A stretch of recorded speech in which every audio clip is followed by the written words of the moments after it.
Hi guys everyone, welcome to People Should Know. This is MV Krishna and welcome to the review of this LG G8X ThinQ mobile after 48 hours.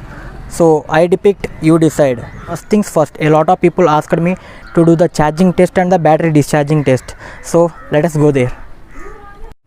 First, for charging I used the Amaran power bank which maxes out about 22.5 watts, but the device can take 18 watts fast charging with that power bank. Bought this power bank 15 days back because this is the only Indian brand which gives the maximum output wattage of 22.5 watts and it is 20,000 mAh battery. I got at 1400 rupees. Considering the price point, the power bank is so good. I don't have Flipkart affiliate account, but I will definitely provide the link so that you can buy easily from the link. I started the test at 9:55 pm and the test ended at 11 pm. So it takes around 2 hours and 5 minutes and that is very long, and even while charging it is showing the fast charging on the device screen.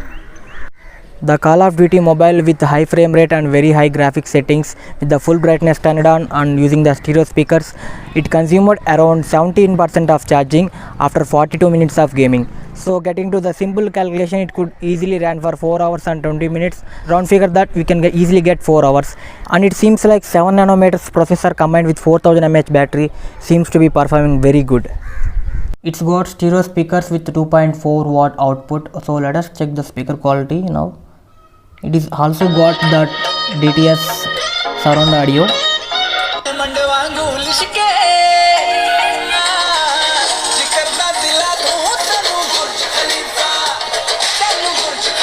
Now let us turn on the surround sound DTS.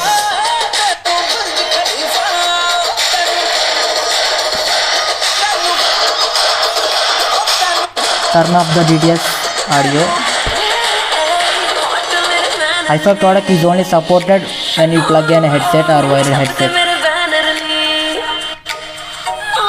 Turning on the DTS surround audio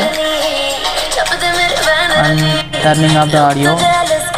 Turning on the DTS audio.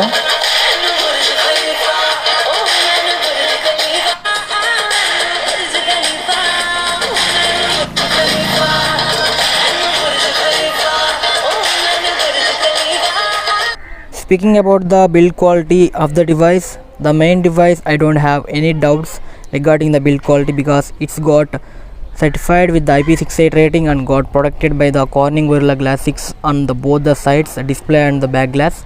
Both are protected and it also passed military state 81G standard test, so there is no doubt in that.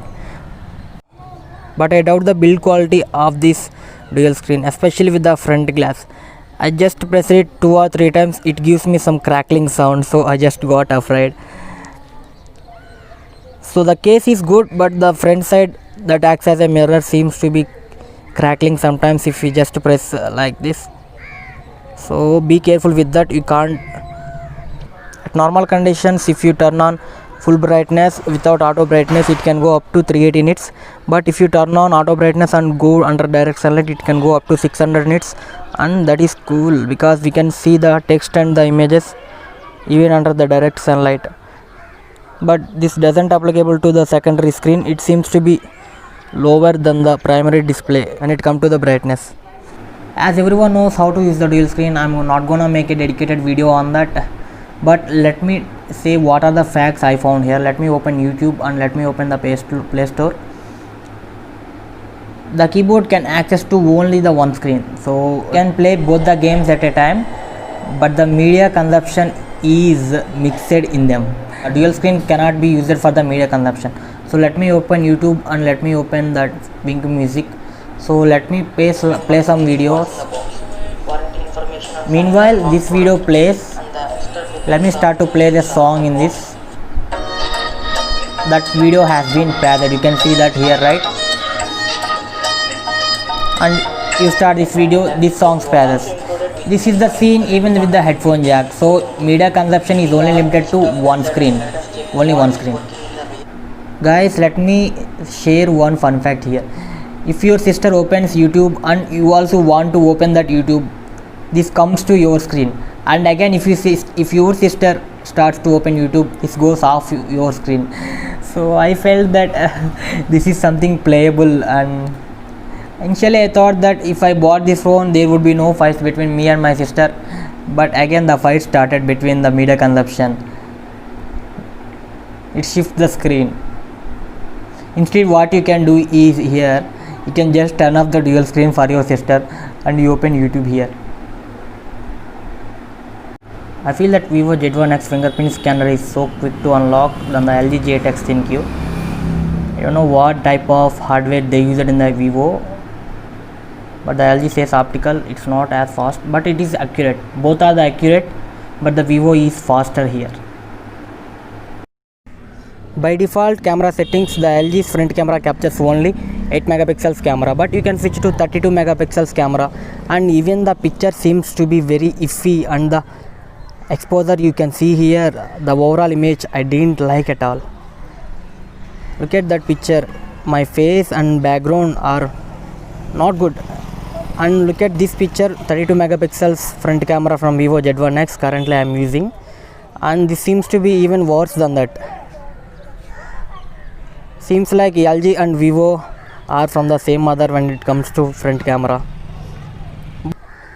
But what impressed me is this Poco X3 front facing 20 megapixels camera, and give up on megapixels, let us look at the camera quality, and picture processing is very good in this. Look at the background, my face, and I will post this original photo through the drive link, please check this. And Poco X3 front cam is very good. And these were the comparison shots between the Sony IMX363 in LG G8X versus the IMX582 sensor in my Vivo Z1X. By default both the cameras can capture 12 megapixels, so I just compared them, so please have a look at them. If you feel this video is appropriate and worth watching, please do share with your techie friends and subscribe to our channel. Also tell me your opinions in the comments and thumbs up, thumbs down based on what you feel. Now, in the description of the video I will provide the original photos links to the Google Drive, so please check them and decide yourself which photos are actually good, whether Vivo Z1X ones or the LG G8X ThinQ flagship ones. I don't know why this happened, the static images seems to be bit better on my Vivo Z1X than this phone, but the Sony IMX363 sensor is a very capable sensor. I have seen on Poco F1 it can capture very good details. Maybe using the software update or using Gcam you can make better of the camera. In my yesterday's Telugu unboxing video I recorded the video with ASMR, so I am sorry for that because ASMR recording catches every sound that was going in our video, so that might be an issue for you while listening to the audio from the video. I am sorry for that.